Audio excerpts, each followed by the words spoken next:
Hey everybody, it's your buddy Beard Grizzly. What a weird last few days it's been. We've broken 2,000 subscribers, had some of the most thought-provoking and fun conversation I think we've ever had on the channel, and to boot, no one thinks I'm insane! Thank you all for being here today and for over 2,000 subs. That's another big milestone for this channel to hit.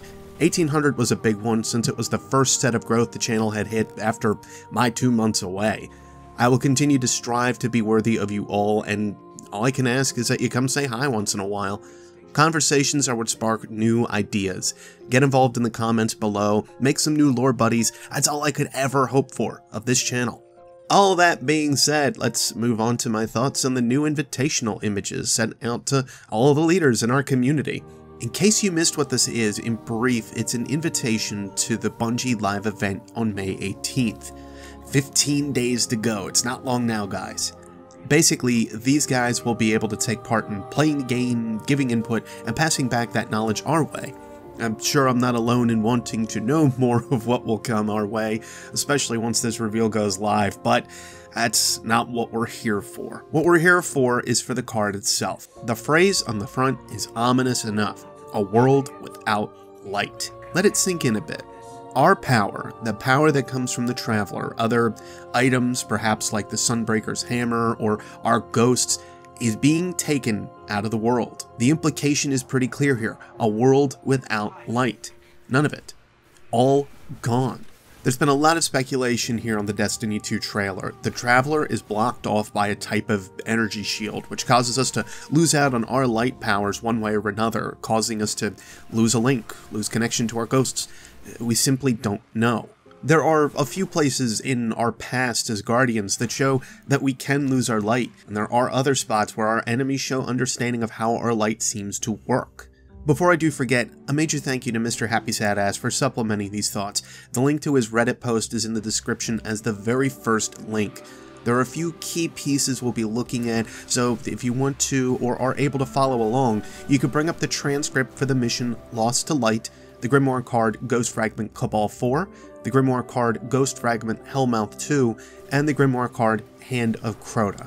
Links to these are in the description to Ishtar Collective. Toland's journal is perhaps the best place to start. Referred to a few times in the Lost to Light, one entry talks about the Dreadnought. The Dreadnought shields the hive from the Traveler's light. Were we to pass through its deepest layers, our light would be as a dying sun. I don't think Toland was much fun at parties.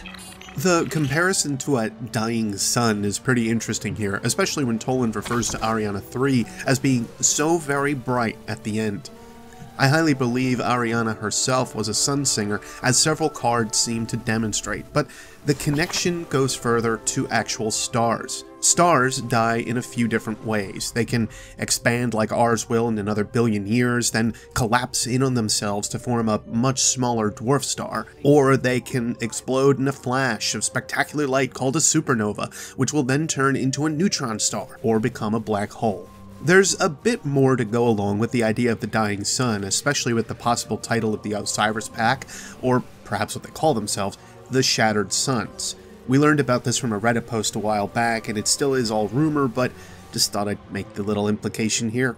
There could be some more tie-ins to go on, but until we find out more, I'm not going to dwell on it. In either case, if our light is to work the same way, as Toland points out, then this would link to Ariana's death being one that could showcase how we may be able to still strive onward without our links to our ghost, or at least for a time. After all, this is talking about a Guardian's death, one where she is cut off from the light deep within the pits of the Hellmouth against Crota.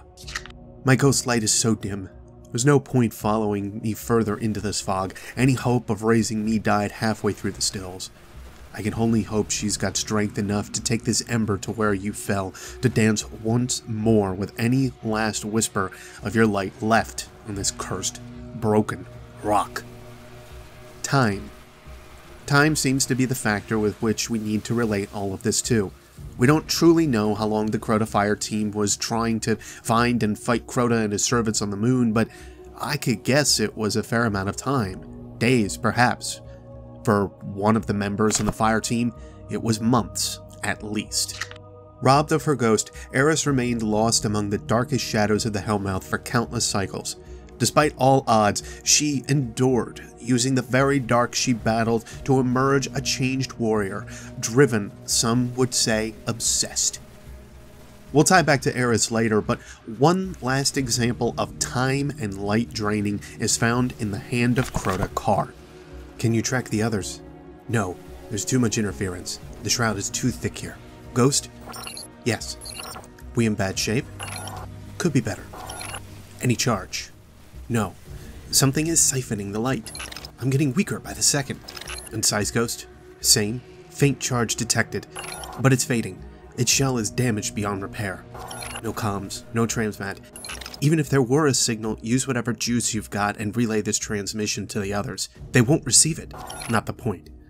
This is Ariana 3 of the Praxic Warlocks, marked by the Cormorant Seal.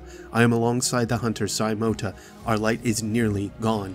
The ash of Untold Hive covers the ground in our wake. On the goal. From what Tolan has described, we are on the path to Crota's dreaded hand. The hand is falling back towards the screams beyond these tunnels. Screw it. You ready? My knives are eager for another dance. You speak little, Saimota, but always say the right things. The siphoning of light is not immediate. Before this, the fire team seems to be fairly strong in how they handle their opponents, able to track down targets, sense them watching, and, if it's to be believed, got about as far as Iriut. Well, the Hive sure seem to know how the light works, and after waging war for millennia on it, I'd figure they'd at least have some kind of base countermeasure to make their fights a little easier. Still, it seems our fun-loving space turtles known as the Cabal have been studying dead ghosts, and their findings aren't much different. This is an archetypical engagement.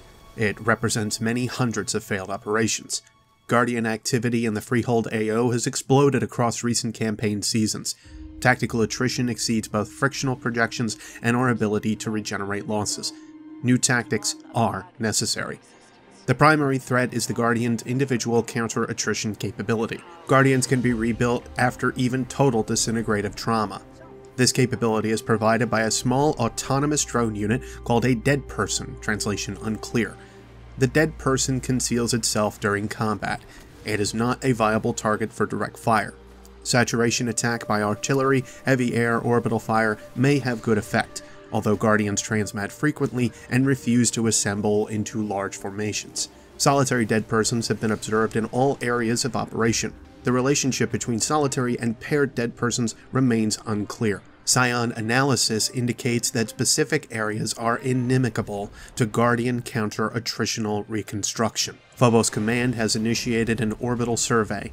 BLI-2 will attack the Vex Gate artifact in Meridian Bay to secure possible related intelligence. Flare analysis suggests that the Hive have deployed unconventional counter-dead person capability. The capture of Hive leadership might yield vital strategic intelligence, including weapons or tactics capable of defeating Guardians permanently.